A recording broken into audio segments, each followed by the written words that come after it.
Hi, this is going to be my labor and delivery story. I haven't made a video since I was 34 weeks pregnant. I'm pretty sad about it because I wanted to keep up with my pregnancy and go, all the way to the end making videos. But that didn't happen, and there's a baby behind me sleeping. So I'm going to talk a little bit about what happened, how it went, and give you some details. It was definitely the crazy. I'm like waving a pencil. Definitely the craziest experience of my life.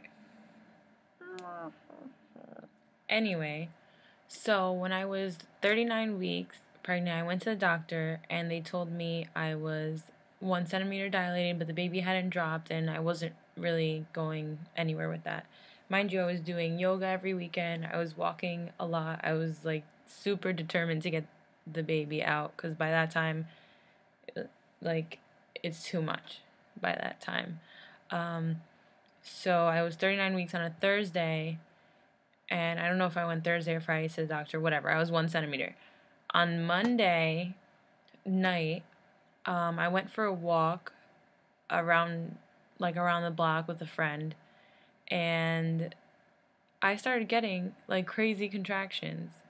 Not too crazy, like I couldn't handle it, but I definitely had to stop every time I had a contraction and breathe. So now I know what a contraction feels like for anyone and everyone who wants to know, because that's like my main question before I got pregnant. It's like the weirdest thing to explain. Basically, maybe I should explain this another time. Sorry, I wasn't sure if I should explain this now, but basically, it is like a period cramp, but it's like a throbbing period cramp and a lower back pain. If you why can't I talk today? If you've ever had like just lower back pain, like slight throbbing in your lower back, it's like that, but getting stronger and stronger. So it's like throb, throb, throb, throb, throb. And it's in the back and the front, and it gets strong to the point where you need to like stop moving and like breathe. So that's what I was getting when I went for a walk. That was maybe around 6 or 7 p.m. at night. I got home. The contractions kept going for like hours. I think from like 7 or 8 till maybe 12 o'clock at night. And they were 4 minutes apart, 5 minutes apart, 7 minutes apart. They were all over the place. I was using my pregnancy app, contraction counter, to count them. And you're not really supposed to call the doctor until your contractions are 5 minutes apart, 1 minute long, and last for 30 minutes. Like at that rate or that pace or whatever. So mine were really inconsistent. I ended up not calling the doctor that night. I went to sleep. In the morning, I was like, I'm going into labor tonight. I went to sleep. By the time I woke up, I fell asleep really easily. And I woke up and they were gone. It was crazy. So I was like, oh, okay. That was weird. So that day went by, whatever, I was home. That night, the same thing happened again. I had contractions. They were really inconsistent. I had them after half an hour of having them. They were some of them were even like 3 minutes apart, 4 minutes apart, around there. I called the doctor and he's like, don't do anything unless they're 5 minutes apart, 1 minute long, and last for 30 minutes. And I'm like, okay. He was like, if they're really too painful, then you can go to the hospital, but if you can take it, just stay home. He's like, but I want to see you tomorrow. So I went to sleep again. And these were pretty bad this night. Like, I had to like bend over and like hold onto the couch and breathe every time a contraction came. It was getting pretty bad, or pretty intense. And then I was like, there's no way I can fall asleep. I laid down and fell asleep till the next morning, and they were gone again. So I was like, I can't do this. I went for a walk at like 7 in the morning. I'm like, this needs to happen today. After the walk, they came back sort of like every half an hour. So they were really far apart, and I was like, what the hell is this? But the doctor told me from the night before that he really wanted to see me. So I went into the doctor's around 12 o'clock, and he checked me, and he was like, you're 4 centimeters. You need to go to the hospital now. You're having the baby today. And we almost had a heart attack, Will and I.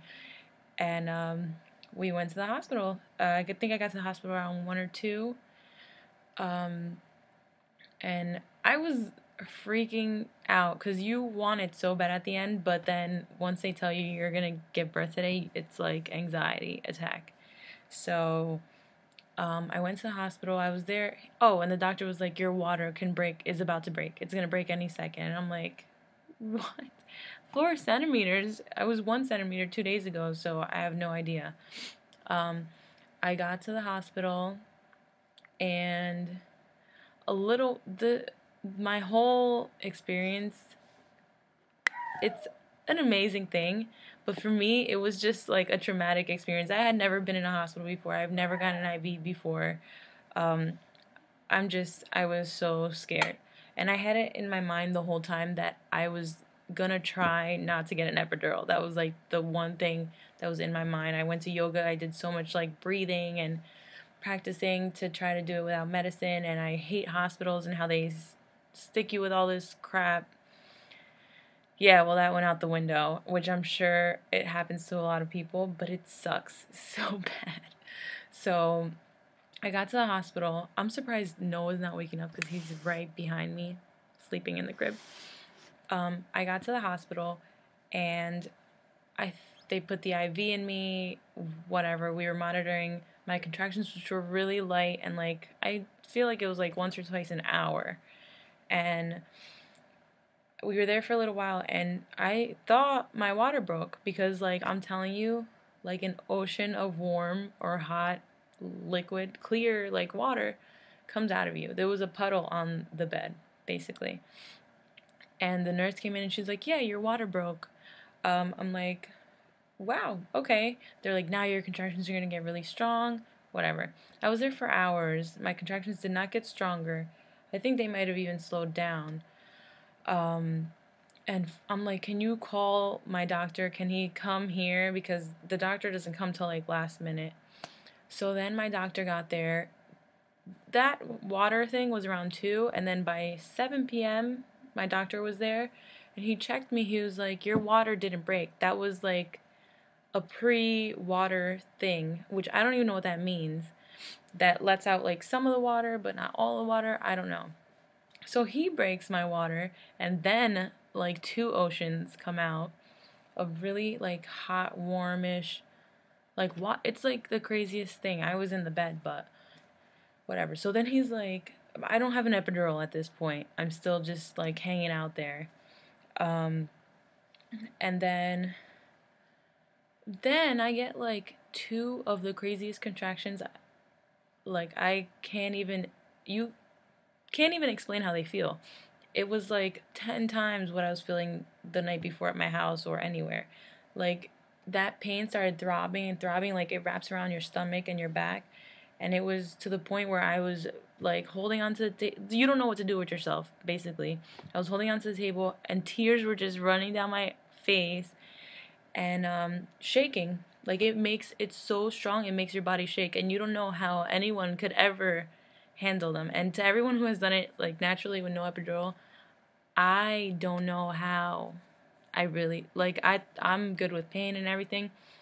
I don't know how it's possible. That's what I'm telling you right now for anyone who's gonna give birth or whatever. And I could have chosen to get the epidural before that, but I didn't because I wanted to try to take the pain.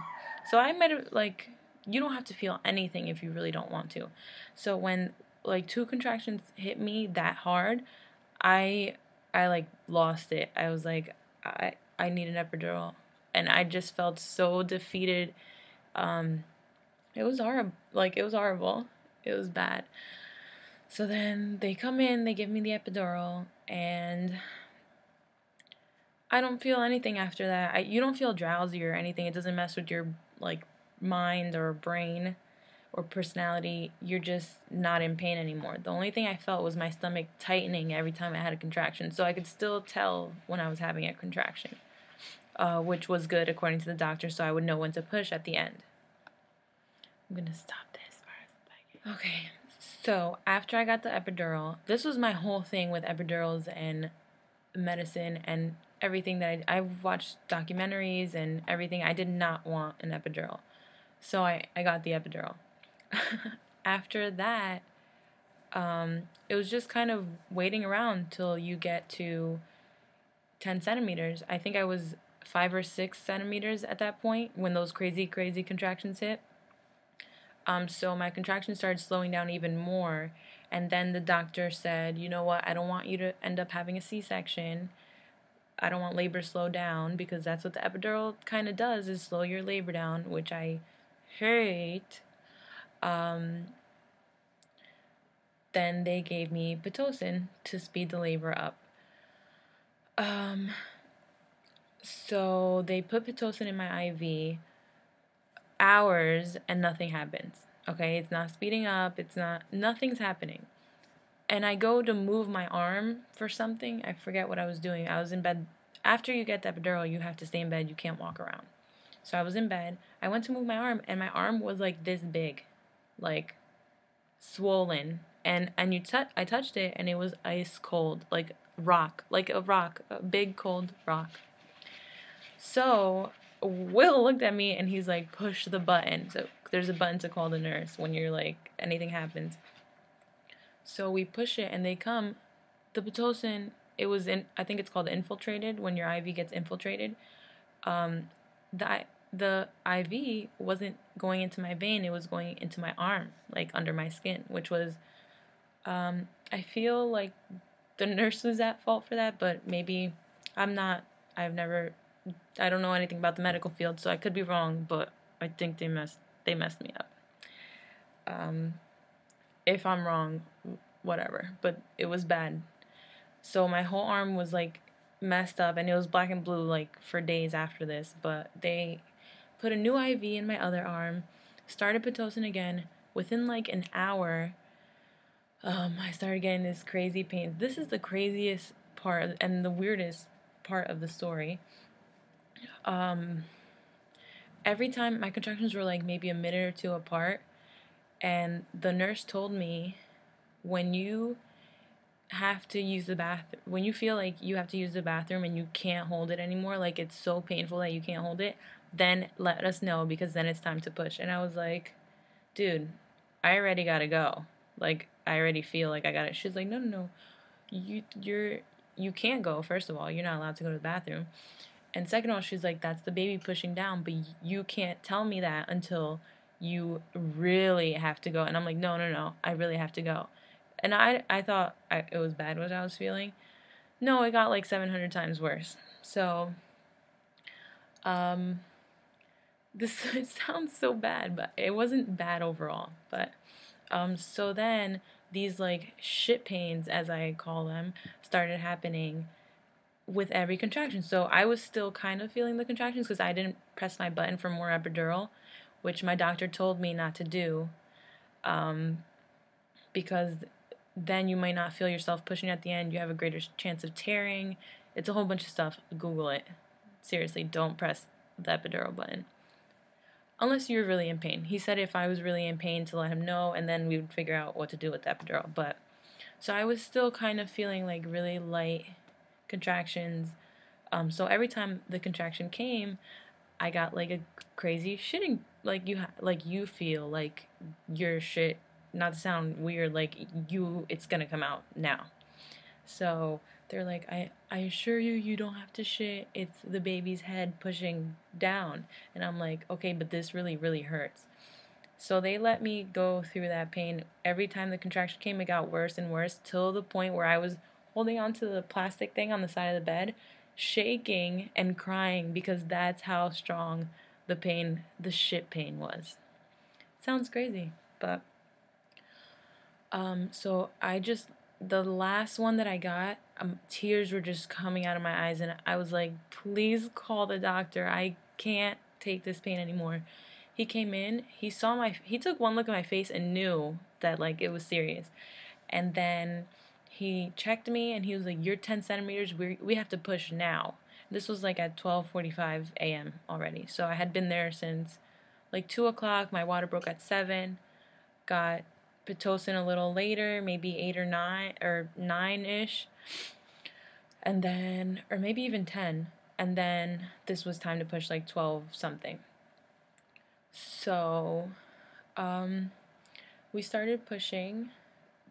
It's crazy because you push, you just have to like hold up your knees. Like me, myself, I have to hold up my knees, crunch up, and push every time you get that shit feeling. Okay? So, you'd get it and they'd tell you to push. It was just Will, my boyfriend, and Will, who is my boyfriend, and the doctor and the nurse were the only ones there. And they're like encouraging you, and it's like the weirdest, it's the craziest thing ever. And when you push so hard, like you push as hard as you can, or as hard as you think you can, right?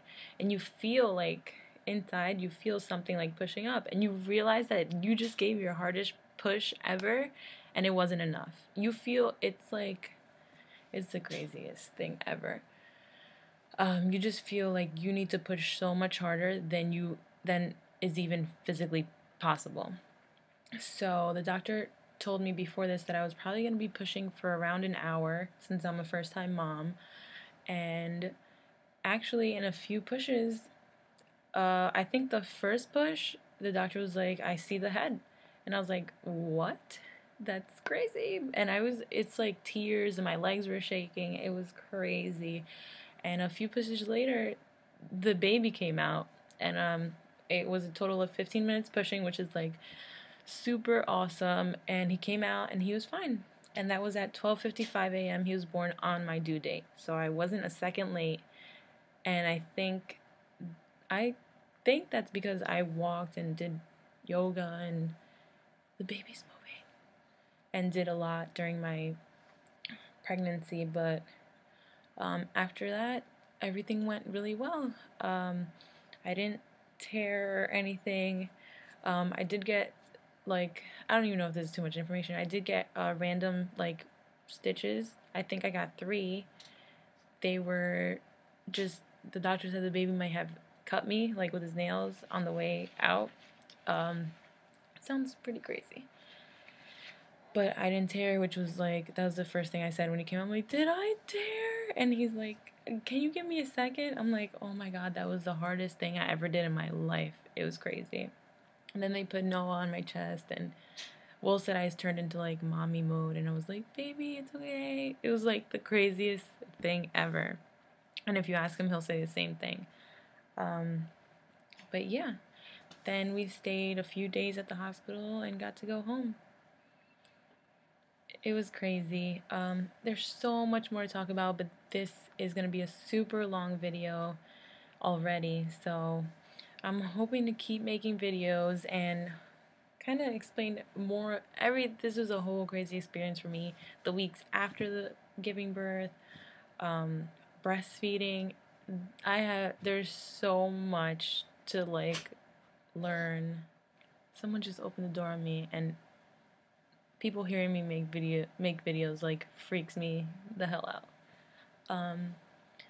But yeah, so there's just so much more from like what you need to buy, and like I said, breastfeeding was like intense, not sleeping for like the first weeks, which I didn't even think about till after I gave birth and it was happening, and it's a lot. It's a lot. So I'm hoping to make more videos and do updates and show Noah on here. He's a cutie. He's already 4 months old. That's it. So hopefully I'll do something like that soon. The only other thing I wanted to do is show you my belly after. It didn't go down for a while. It was flat like maybe a week after. I think mostly because I was breastfeeding, and then I stopped breastfeeding around a month, when he was a month old, and it went back to like chunky monkey again. So ever since then I've been well, I was eating a lot for a while because it was Christmas and everything. But 2 weeks ago, I started an intense diet and I started P90X number 3. I think it's called P90X 3.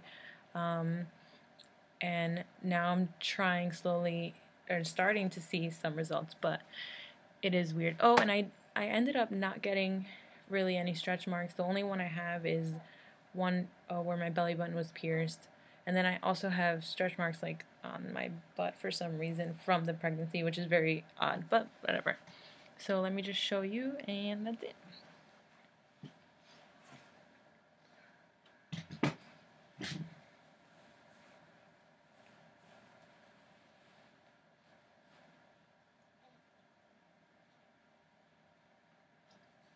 Yeah.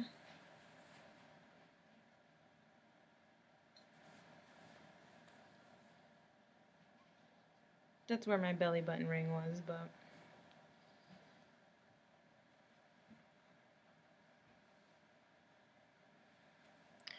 yeah, so it's still sort of pudgy, but it's getting flatter and flatter. There's definitely potential. I thought like it was gonna be a whole, like, I don't know. I see that with enough work I could probably get it flat again. So I'm kind of excited about that. But yeah, so that's it. The baby's waking up. Obviously I'm talking here with him. I feel so bad, so I'm gonna run downstairs to let him nap some more. But thanks for watching. Bye.